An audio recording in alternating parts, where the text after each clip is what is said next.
Pozrite na to.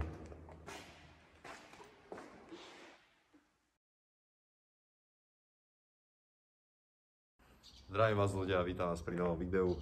Dneska sa pôjdeme pozrieť do opusteného hotela. Ako môžete vidieť, tam všade sú pootvárané okná, tu je dokonca rebrík niekto dal, aby sa dalo ísť na strechu. Vyzerá celkom zachovalo, akože nehovorím o tomto dvore, hovorím o hoteli. A jak som už povedal, je tu strašne veľa ciest, ako sa dá dostať dovnútra, ale ja pôjdem, ako keby som sa tu išiel prihlásiť do tohto hotela. Tuto vidím na dverách, že recepcia. Tak poďme sa pozrieť tadiaľto. Kancelária, recepcia. Takýto dvorík.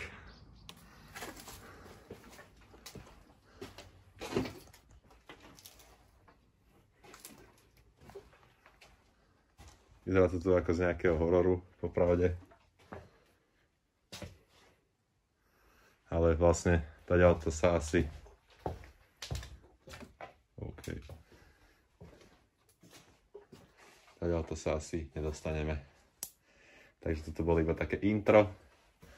A budem musieť asi naozaj vyliesť na tú strechu a cez to okno sa tam nejako dostať dnu.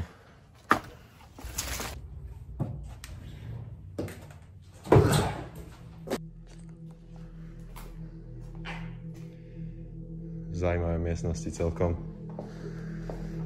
Zaujímavé aj tieto steny.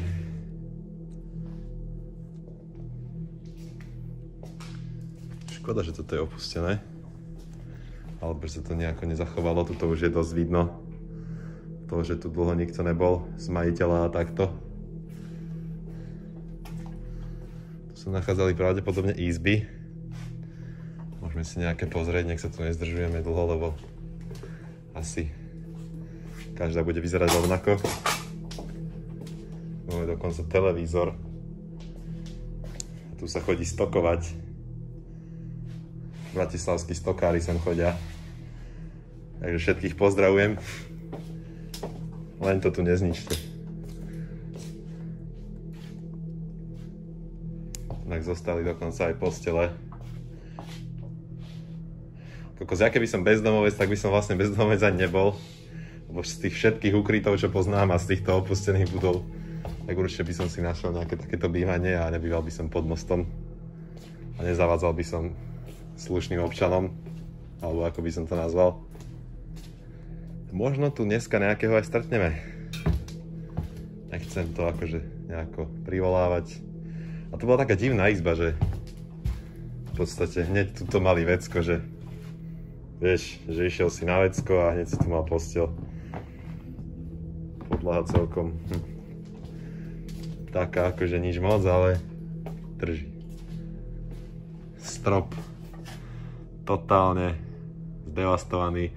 Hen tam to je nejaká niečo čierne, neviem čo to je. Ale nevyzerá mi to moc bezpečne, neviem vôbec čo to je. Máme dokonca televízor ešte zapnutý v elektrike.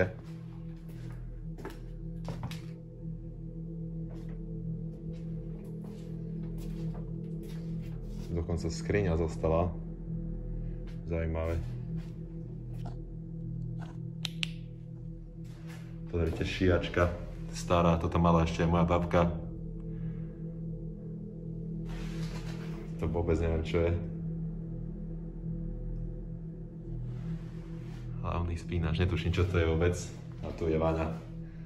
Úplne random takto na chodbe.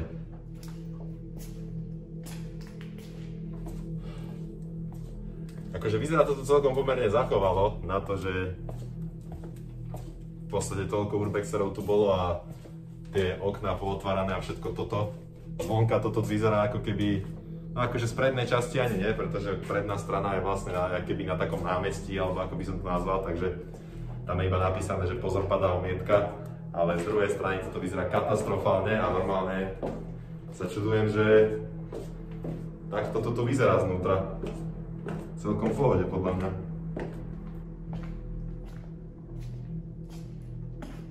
Takže práve som prišiel do tej hlavnej časti. Reštaurácia, kaviareň. Takže toto je vlastne tá spodná časť, recepcia. Ubytovanie obsadené. Poďme sa pozrieť aj tam, pretože hen tam to vyzeralo strašne pekne. Ale na to sa chcem ísť pozrieť, čo je tu. Tu sú nejaké sklenené skrine ešte dokonca nerozbité. Alebo neviem, čo to je. Sála. Pozrite na to.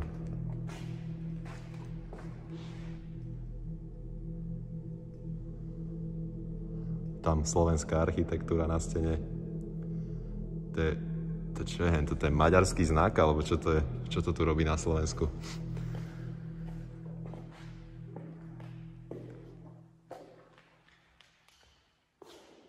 Toto je možno nejaký portrét mesta, alebo neviem, čo to je.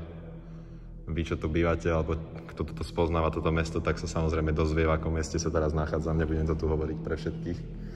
Ale tí inteligentnejší si to určite vedia dohľadať. Zajímavé aj tie lustre, všetko. Krásne. Škoda, že sa toto už nepoužíva. Poďme sa pozrieť ďalej. OK. Môžeme sa ísť pozrieť do tej časti, kde som sa ja tešil asi najviac, pretože stadiaľ som videl už nejakú fotku. Toto som vôbec nevidel, že nejaká takáto miestnosť tu je. A je to vlastne reštaurácia lomeno kaviareň. Ako môžete vidieť hore.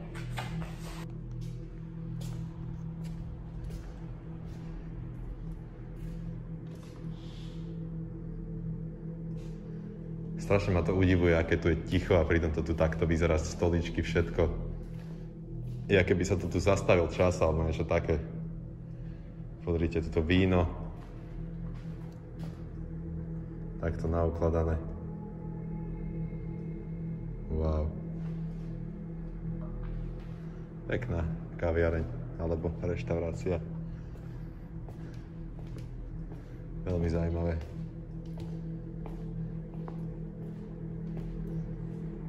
Vidíte, tuto normálne chodia auta. Toto je tá predná časť, stadiaľ to vyzerá úplne super. Je tam, hovorím, iba napísané, že padá omietka, to máte tu. Ale inak spredu je tento hotel úplne čistý, pekný, ale z druhej strany je taký, no, ako ste to videli na začiatku videa. Poďme sa pozrieť sem hore, čo sa nachádza tu.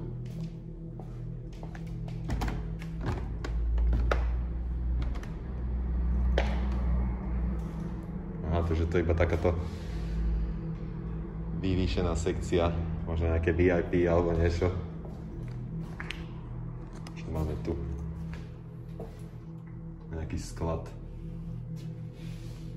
Akropol, neviem, čo je Akropol.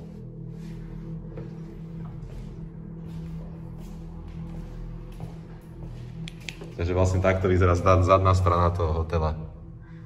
Aby ste si to nejak vedeli predstaviť, vidíte, úplne jak nejaká, neviem, budova, ktorá už je 1000 rokov opustená.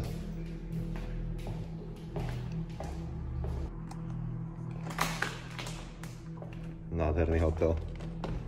Tak škoda, že takto skončil. A možno aj preto taký zachovali, že sa nachádza takto v strede námestia alebo mesta. A preto sa sem možno vandali boja chodiť kradnúť alebo niečo rozbíjať. Taký zaujímavý luster, to asi bolo na nejakú diskotéku alebo niečo, tieto svetla. Jedno je červené, žlté a tak ďalej.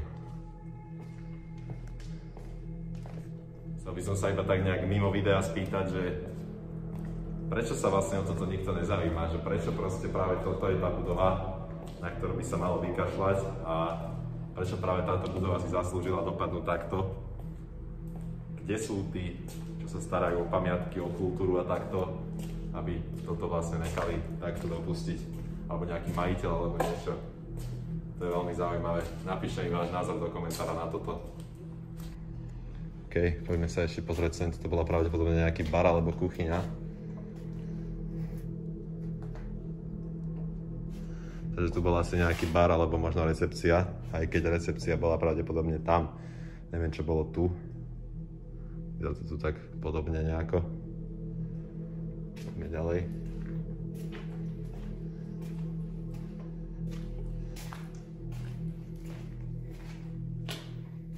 Tu máme asi, toto bola pravdepodobne nejaká chladnička, kde skladovali jedlo a tak. Samozrejme vypnutá. A je to dosť možné, že toto bola kuchyňa, pretože Tadiaľto sa podľa mňa potom nosili obedy a tak. Cez tieto dvere. A hej, bola to kuchyňa. Vyzerá to tu ako nemocnica a nie nejaký hotel.